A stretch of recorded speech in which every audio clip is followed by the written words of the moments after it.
अगस्त 2021 को दिल्ली के किसी गांव में दो व्यक्ति पहुंचे। उनमें से एक की गोद में एक बच्चा था। वो बोला, मेरी पत्नी ने एक बेटी को जन्म दिया था, बच्ची मर गई है, अब इसे दफनाना है। दफनाने के लिए हमें फावड़ा चाहिए, हमें शमशान बता दो, इस बच्ची को हम वहाँ दफना देंगे। ऐसे दुख में लोग हर तरह से सहयोग करने की कोशिश करते हैं, इसलिए फावड़ा आदि लेकर गांव के कई लोग उन दोनों के साथ गांव के पास ही बहने वाली गागन नदी की ओर चल दिए। गांव का एक आदमी दुकान से बच्ची के लिए कफन भी खरीद लाया। गागन नदी के आसपास के गांवों के लोग अपने प्रियजनों का अंतिम संस्कार नदी के किनारे स्थित शमशान में करते थे, इसलिए वे भी बच्ची को कफन में लपेटकर नदी की तरफ चल दिए। नदी किनारे पहुंचकर गांव के एक आदमी ने बच्ची की लाश को दफनाने के लिए एक गड्ढा भी खोद दिया। वह उसे दफनाने ही वाले थे कि उसी समय बच्ची रोने लगी। बच्ची के रोने की आवाज़ सुनकर गांव वाले चौंक गए, क्योंकि उस बच्ची को तो उन दोनों लोगों ने मरा हुआ बताया था।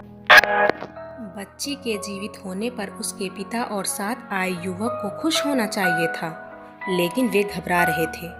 उनके चेहरे देखकर गांव वालों को शक हो गया। वे समझ गए कि कुछ ना कुछ गड़बड़ ज़रूर है।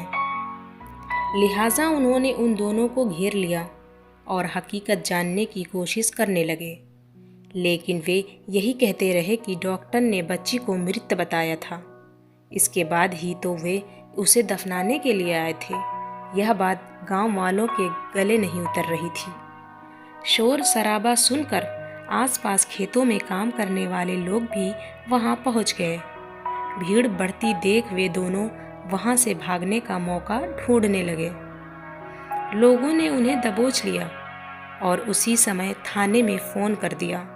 सूचना पाकर सब इंस्पेक्टर सहदेव सिंह के साथ शमशान घाट पहुंचे। उन्होंने दोनों लोगों से पूछताछ की तो एक ने अपना नाम अखिलेश और दूसरे ने मंदेश बताया। उन्होंने जब बच्ची को देखा तो वह जीवित थी। वह 8-10 दिनों की लग रही थी। पता चला कि वह अखिलेश की बेटी है और दूसरा युवक उसका साला है। पास में ही मेडिकल कॉलेज था।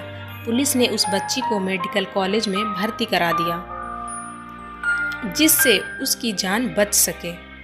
डॉक्टरों ने जब उस बच्ची को देखा तो वे चौंक गए, क्योंकि वह बच्ची वहीं पैदा हुई थी और उसकी माँ उस समय वहीं भर्ती थी। डॉक्टरों ने पुलिस को बताया कि बच्ची को उसका पिता अखिलेश जीवित अवस्था में ही ले गया था।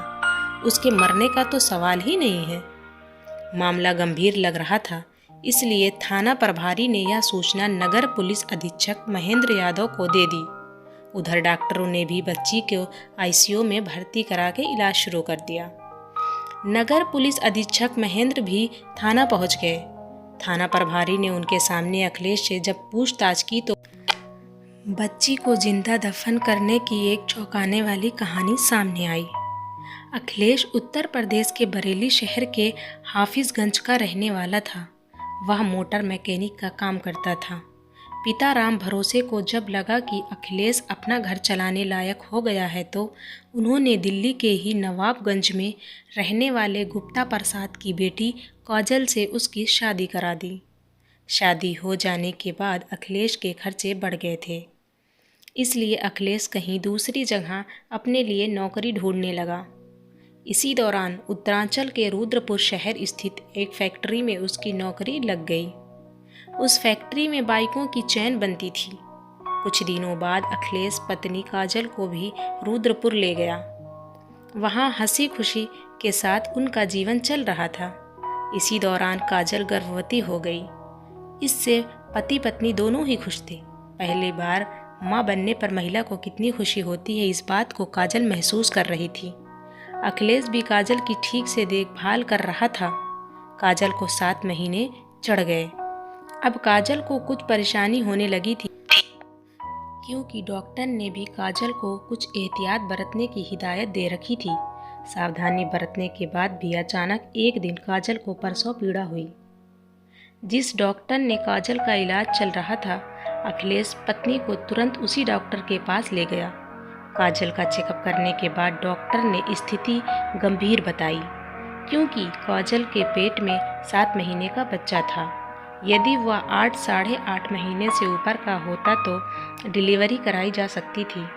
समय से 2 महीने पहले डिलीवरी कराना उस डॉक्टर की नज़रों में मुनासिब नहीं था।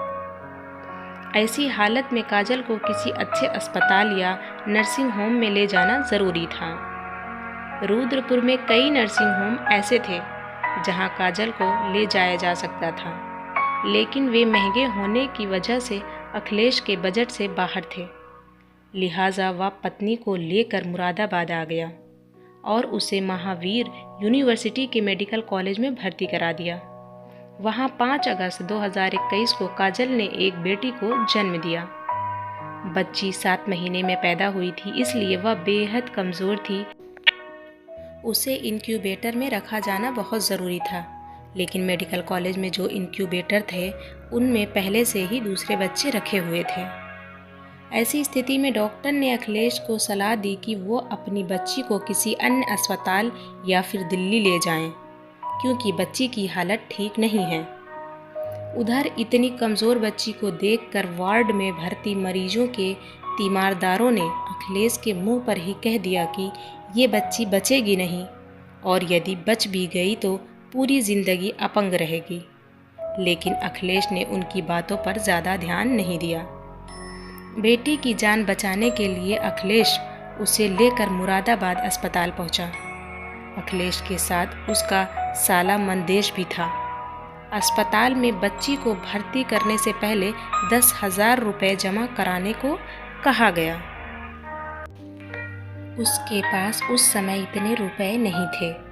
अखिलेश ने अस्पताल कर्मियों से कहा भी कि वह पैसे बाद में जमा करा देगा, पहले बेटी का इलाज तो शुरू करो। लेकिन उसके अनुरोध को उन्होंने अनसुना कर दिया। अखिलेश बेटी को हर हाल में बचाना चाहता था, इसलिए उसने अपने कई सगे संबंधियों और रिश्तेदारों को फ़ोन करके अपनी स्थिति बताई और उनसे पैसे मांगे, लेकिन किसी ने भी उसकी सहायता करने के बजाय कोई ना कोई बहाना बना दिया। अखिलेश बहुत परेशान हो गया था। ऐसी हालत में उसकी समझ में नहीं आ रहा था कि वह क्या करे। चारों ओर से हताश हो चुके अखिलेश के कानों में तीमारदारों के शब्द गूंज रहे थे कि बच्ची जिंदा नहीं बचेगी, और अगर बच भी गई तो विकलांग रहेगी। निराशा और हताशा के दौर से गुजर रहे अखिलेश ने सोचा कि जब बच्ची पूरी ज़िंदगी विकलांग रहेगी तो इसकी जान बचाने से क्या फ़ायदा। इससे अच्छा तो यही है कि ये मर जाए। इसके अलावा उसके मन में एक बात यह भी घूम रही थी कि यदि बच्ची नहीं मरी तो वह उसकी वजह से पूरी ज़िंदगी परेशान रहेगा। लिहाजा उसने बेटी को ख़त्म करने की सोची। इस बारे में उसने अपने साले मंदेश से बात की तो उसने भी जीजा की हाँ में हाँ मिलाते हुए 8 दिन की बच्ची को ख़त्म करने को कहा। दोनों ने बच्ची को मारने का फैसला तो कर लिया, लेकिन अपने हाथों से दोनों में से किसी की भी उसका गला दबाने की हिम्मत नहीं हो रही थी। फिर उन्होंने तय किया कि बच्ची को जिंदा ही गड्ढे में दफना देंगे, और जब काजल पूछेगी तो कह देंगे कि बच्ची की मौत हो गई थी और उसे दफना आए हैं। गड्ढा खोदने के लिए उनके पास कोई चीज़ नहीं थी, इसलिए वह फावड़ा मांगने के लिए गांव पहुँचे।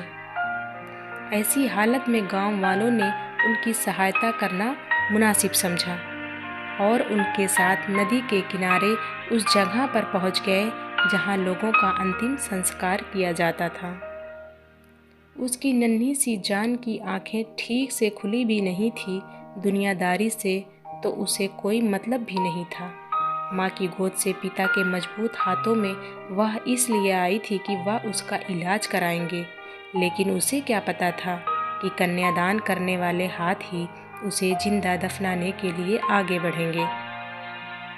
लेकिन जैसे ही उसे गड्ढे में ठंडी रेत पर लिटाया गया, वह हाथ पैर चलाते हुए ज़ोर ज़ोर से रोने लगी, जैसे वह रोते रोते अपने जन्मदाता से पूछ रही हो कि मेरा कसूर क्या है, मुझे मत मारो। एक दिन मैं ही तुम्हारा सहारा बनूंगी और घर में उजियारा फैलाऊंगी। लेकिन उस समय पिता की संवेदनशीलता नदारद हो चुकी थी। अचानक बच्ची की आवाज़ सुनकर अखिलेश और मंदेश घबरा गए। वे सोचने लगे कि काश ये 2 मिनट और ना रोती तो। बहरहाल उसकी आवाज़ सुनकर गांव वाले चौंक गए और उन्होंने पुलिस बुला ली। दोनों से पूछताछ के बाद पुलिस ने उन्हें न्यायालय में पेश करके जेल भेज दिया। पुलिस ने उस बच्ची को मेडिकल कॉलेज में भर्ती करवा दिया था। उसे इंक्यूबेटर में रख दिया गया था। उसकी हालत में भी सुधार होने लगा। उधर काजल को इस बात का पता नहीं था कि उसने जिस बच्चे को जन्म दिया उसकी हत्या की कोशिश करने वाला उसका पति जेल में है। इलाके के लोगों को जब एक पिता के यमराज बनने की जानकारी हुई तो लोग बच्ची की लंबी उम्र के लिए दुआएं करने लगे। बच्ची के इलाज के लिए कई लोगों ने अस्पताल में पैसे भी जमा कराए, लेकिन 1 सप्ताह बाद ही उस बच्ची ने अस्पताल में दम तोड़ दिया। वैसे यहाँ एक बात बताना ज़रूरी है कि अखिलेश की नीयत बेटी की हत्या करने की नहीं थी, बल्कि वह तो उसकी सुरक्षा के लिए ही मेडिकल कॉलेज लाया था। और मेडिकल कॉलेज के डॉक्टर के कहने पर वह बेटी को लेकर कई अस्पताल में घूमा भी। उसकी मजबूरी यह थी कि इलाज के लिए उसके पास पैसे नहीं थे और जिन संबंधियों और रिश्तेदारों से उसने मदद की गुहार लगाई उन्होंने भी मुंह मोड़ लिया था, जिससे वह निराश और हताश हो चुका था। अस्पताल में मरीजों के तीमारदारों ने बच्ची के बारे में गलत धारणाएं अखिलेश के मन में भर दी थी। इन्हीं बातों ने उसे यमराज बनने के लिए मजबूर किया। इन्हीं बातों ने उसकी संवेदनशीलता को हर लिया था। कहते हैं कि माँ का दूसरा रूप मामा होता है, लेकिन उस समय मंदेश का दिल भी नहीं पसीजा था। वो भी कंस मामा बन गया था। पिता से यमराज बनने के हालात अखिलेश के सामने चाहे जो भी रहे हों, लेकिन इसमें अकेला वही दोषी नहीं है। इसमें दोष उन लोगों का भी है जिन्होंने उसे इस रास्ते पर जाने के लिए मजबूर किया। वो इतना संवेदनहीन हो गया था कि जीवित बेटी को कब्र में रखते समय उसके हाथ तक नहीं कांपे। बेटियों पर खतरा लगातार बढ़ता ही जा रहा है। बेटे की चाहत में तमाम लोग उन्हें कोख में ही ख़त्म करा देते हैं। हम भले ही 21वीं सदी में पहुंचने की बात कर रहे हों, लेकिन सोच अभी भी वही पुरानी है। तभी तो भ्रूण हत्याओं में कमी नहीं आ रही, लेकिन इस मामले को देखकर लगता है कि हमें अभी भी पुरुष की सोच को बदलने की ज़रूरत है।